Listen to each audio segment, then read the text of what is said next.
नमस्कार, खबर हिमाचल प्रदेश देख रहे हैं आप और मैं हूं आपके साथ ज्योति।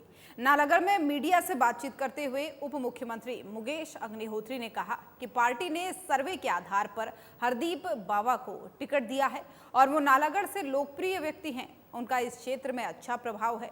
उन्होंने कहा कि जो हताश लोग बावा पर आरोप लगा रहे हैं वो बाहर के हैं।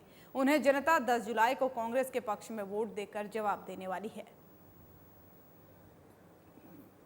हरदीप सिंह नालागढ़ क्षेत्र का एक लोकप्रिय व्यक्तित्व है। कांग्रेस पार्टी ने उनको पहले भी टिकट दिया था और कांग्रेस पार्टी ने द्वारा उनको टिकट दिया है। और जब टिकट दिया जाता है, जीत की क्षमता उसका मूल्यांकन होता है, जीत की क्षमता के आधार पर, और जीत की क्षमता के आधार पर उनको टिकट मिला। लेकिन क्योंकि बाबा हरदीप सिंह बड़े मार्जिन से जीत रहे हैं, यहाँ पे कोई हल्की जीत नहीं होने वाली है। यहाँ पे बड़ा सुनामी चलने वाली है और 2-3 दिन में आपने देखना, यहाँ पे पूरा लहर और पूरा तूफान आएगा बाबा के नाम का। तो ये कुछ लोगों को पता भी लग गया है कि अब वो दोबारा भी। बीजेपी प्रदेश अध्यक्ष डॉक्टर राजीव बिंदल ने कहा कि उपचुनाव में भारतीय जनता पार्टी का चुनाव अभियान तेज गति से आगे बढ़ रहा है और सभी बूथों पर डोर टू डोर प्रचार किया जा रहा है। उन्होंने कहा कि प्रदेश की सुखविंदर सिंह सुक्खू सरकार के नेतृत्व वाली कांग्रेस सरकार अब पूरी तरह से दादागिरी पर आ गई है। जिस प्रकार से आंगनबाड़ी कार्यकर्ताओं को, आशा वर्करों को, पंचायत चौकीदारों को, आईपीएच वर्करों को, पीडब्ल्यूडी वर्करों को इकट्ठा करके उनको डराने धमकाने का काम चल रहा है, इससे स्पष्ट होता है कि मुख्यमंत्री देहरा में चुनाव हारने वाले हैं। बीजेपी अध्यक्ष ने कहा कि इस प्रकार से नालागढ़ और हमीरपुर में जिस तरह से पुलिसिया राज चल रहा है, इस बात की ओर संकेत करता है कि कांग्रेस पार्टी चुनाव हार रही है।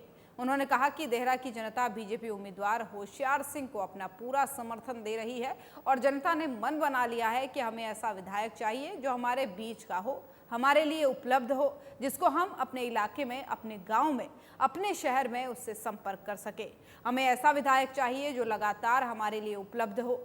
हमें ऐसा विधायक नहीं चाहिए जिसे ढूंढने में दिक्कतों का सामना करना पड़े। ऐसा विधायक नहीं चाहिए जो एसडीएम दफ्तर, बीडीओ के दफ्तर, पीएचसी सरकारी संस्थानों को बंद करवाने पर तुला हो, विकास कार्यों को बाधित करने में तुला हो। बीजेपी अध्यक्ष ने कहा कि जनता मुख्यमंत्री से सवाल पूछ रही है कि उन्होंने अपने ससुराल के 2 SDM office, BDO office, PHC क्यों बंद करवाए। और अब जनता समझ चुकी है कि वोट लेने के लिए मुख्यमंत्री बड़ी बड़ी बातें कर रहे हैं और झूठ नीति का सहारा ले रहे हैं। भारतीय जनता पार्टी का चुनाव अभियान आज तेज गति पकड़ चुका है। हर पोलिंग बूथ के ऊपर आज डोर टू डोर कैंपेन का काम चल रहा है। श्री सुखविंदर सिंह सुक्खू जी की सरकार अब पूरी तरह से दादागिरी के ऊपर आ गई है। जिस तरह से आंगनवाड़ी वर्कर्स को, आशा वर्कर्स को, पंचायत चौकीदारों को, आईपीएच के वर्कर्स को, पीडब्ल्यूडी के वर्कर्स को इकट्ठा करके डराने धमकाने का काम चला है, इस बात से पूरी तरह स्पष्ट हो गया है कि मुख्यमंत्री जी देहरा में चुनाव हारने वाले हैं। और इसी प्रकार नालागढ़ के अंदर और हमीरपुर के अंदर जिस तरह से और इंस्पेक्टरी राज, पुलिस राज चल रहा है, वो इस बात का द्योतक है कि कांग्रेस पार्टी चुनाव हार रही है। देहरा की जनता होशियार सिंह को अपना आशीर्वाद। बीजेपी प्रदेश उपाध्यक्ष और पूर्व शिक्षा मंत्री गोविंद सिंह ठाकुर ने कांग्रेस की सुक्खू सरकार द्वारा प्रारंभिक शिक्षा विभाग में आउटसोर्स के आधार पर प्री प्राइमरी शिक्षक रखने के निर्णय पर कड़ा विरोध जताया है। उन्होंने कहा है कि कांग्रेस पार्टी विधानसभा चुनाव से पहले अपने किए वायदों को भूल गई है। प्रदेश में सरकार बनने के बाद से मंत्रिमंडल की पहली बैठक में 1 लाख युवाओं को नियमित आधार पर नौकरी देने का वायदा किया गया था, लेकिन रोजगार देना तो दूर, उन्होंने पूर्व की जयराम सरकार के दौरान प्रदेश भर में आउटसोर्स के आधार पर विभिन्न विभागों में रखे गए 20,000 से अधिक युवाओं को ही नौकरी से बाहर कर दिया। पूर्व शिक्षा मंत्री गोविंद सिंह ठाकुर ने कहा कि सुक्खू सरकार शिक्षा विभाग में प्री प्राइमरी शिक्षक भर्ती प्रक्रिया में दोहरा मापदंड अपना रही है, जिसकी उन्होंने घोर निंदा की है।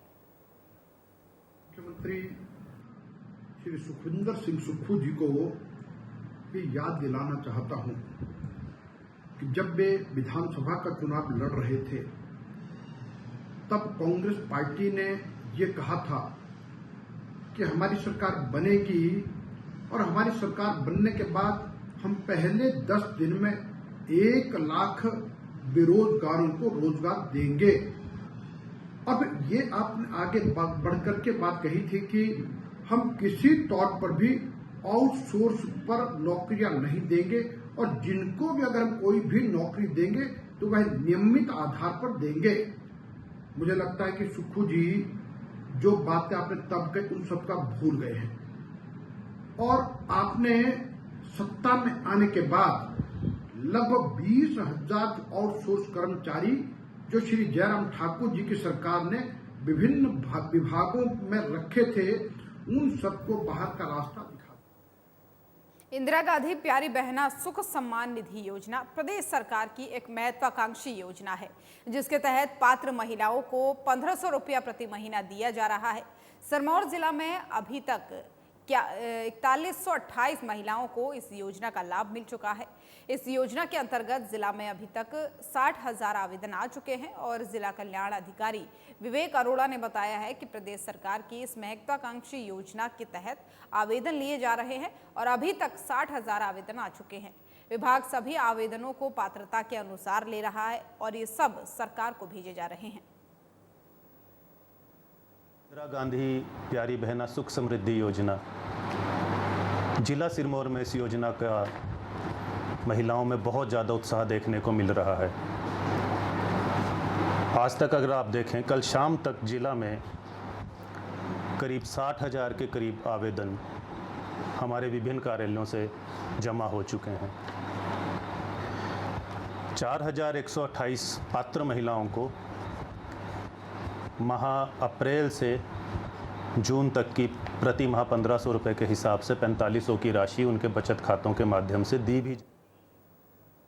सोलन शहर में नई पार्किंग का निर्माण करने के लिए नगर निगम ने कमर कस ली है।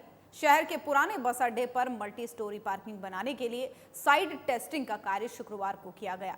एनआईटी हमीरपुर की टीम ने सोलन नगर निगम की टीम के साथ मिलकर के यहां पर मिट्टी की जांच करवाने का कार्य किया और इसके अलावा सोलन शहर के थोड़ा मैदान के नजदीक और नगर निगम कार्यालय के नजदीक भी मिट्टी की जांच की गई ताकि आने वाले समय में यहां पर भी पार्किंग स्थलों का निर्माण किया जा सके।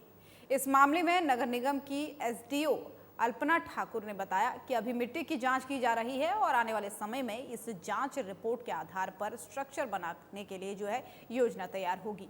वहीं एनआईटी की जो टीम है हमीरपुर के टेक्नीशियन प्रकाश सिंह ने कहा कि आज सोलन के ओल्ड बस स्टैंड पर बहुमंजिला पार्किंग बनाने के लिए मिट्टी की जांच की जा रही है।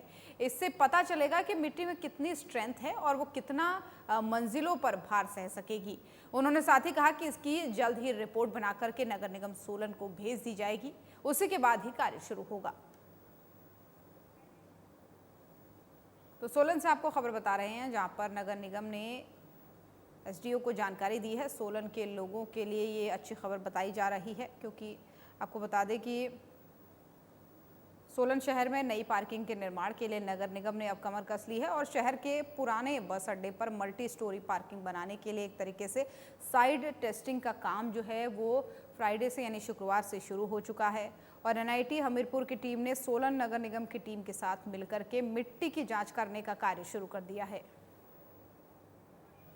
यहाँ पे हम अभी सॉइल टेस्टिंग कर रहे हैं। जैसे आप सबको विदित भी है कि जब सीएम सर की विजिट थी तो सीएम सर ने अनाउंस किया था यहाँ के लिए 10 करोड़ रुपए, तो उसी का जो है हम मतलब उसी काम को आगे करना है। तो इसलिए हम सबसे पहले जो इसका स्टेप रहता है सॉइल टेस्टिंग, तो हमने एनआईटी हमीरपुर की टीम को बुलाया है तो वो सॉइल टेस्टिंग कर रहे हैं सो दैट कि हमें इसकी बेयरिंग कैपेसिटी, कंप्रेसिव स्ट्रेंथ, ये सब जो रिक्वायर्ड रहता है कोई भी स्ट्रक्चर बनाने से पहले वो हमारे को आ सके, उसकी रिपोर्ट्स वगैरह, ताकि हम फर्दर स्ट्रक्चर उस हिसाब से डिज़ाइन करा सकें। इसके अलावा कहाँ पे एक हमने पार्किंग के लिए जगह आइडेंटिफाई कराई है नियर ये अग्निशमन के साथ, तो वहाँ पे भी हमने सॉइल टेस्टिंग कराई है।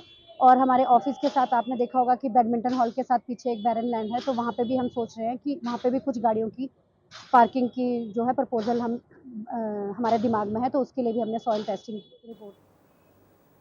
और नशे के कारोबारियों की अब खैर नहीं है, क्योंकि शिमला पुलिस एक के बाद एक नशे फैलाने वालों के खिलाफ कार्रवाई अमल में ला रही है।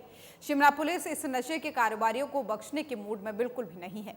इस बात का अंदाजा इसी से लगाया जा सकता है कि पिछले 15 महीनों में शिमला पुलिस ने 1000 ड्रग पेडलर्स को गिरफ्तार किया है और 600 के करीब मामले दर्ज कर लिए गए हैं। शिमला पुलिस अधीक्षक संजीव गांधी ने जानकारी देते हुए बताया कि शिमला पुलिस लगातार नशे के कारोबारी पर अपना शिकंजा कसती नजर आ रही है। शिमला पुलिस ने एक हफ्ते में 20 पेडलर्स को पकड़ा है और एक हफ्ते में शिमला पुलिस ने 6.5 किलो अफीम, 150 ग्राम चिट्ठा और इसी मात्रा में चरस भी बरामद की है। शिमला पुलिस सख्त कार्रवाई करते हुए इन आरोपियों के वाहन और संपत्ति को भी सीज कर रही है। ये जो हमारे प्रमुख चैलेंजेस हैं, जैसे कि हम बार बार आप लोगों के साथ शेयर करते हैं, उसमें क्राइम में जो है वो ड्रग्स पैडलिंग की जो एक्टिविटीज़ है वो एक प्रमुख रूप से एक मेजर चैलेंज के रूप में इमर्ज हो रहा है और इसमें बहुत ज़्यादा सतर्कता की और एफर्ट्स की आवश्यकता रहती है। पिछले अगर हम एक सप्ताह की बात करें तो शिमला ज़िले में हमने 20 से ज़्यादा ड्रग पैडलर्स को अरेस्ट किया है और जो सीजर्स हैं, जो कॉन्ट्राबैंड के सीजर्स हैं, वो क्वांटिटीज़ जो हैं वो भी पकड़ी हैं और इन्वेस्टिगेशन हमारी चल रही है। खबर हिमाचल प्रदेश देख रहे थे आप। बुलेटिन में फिलहाल इतना ही। नमस्कार।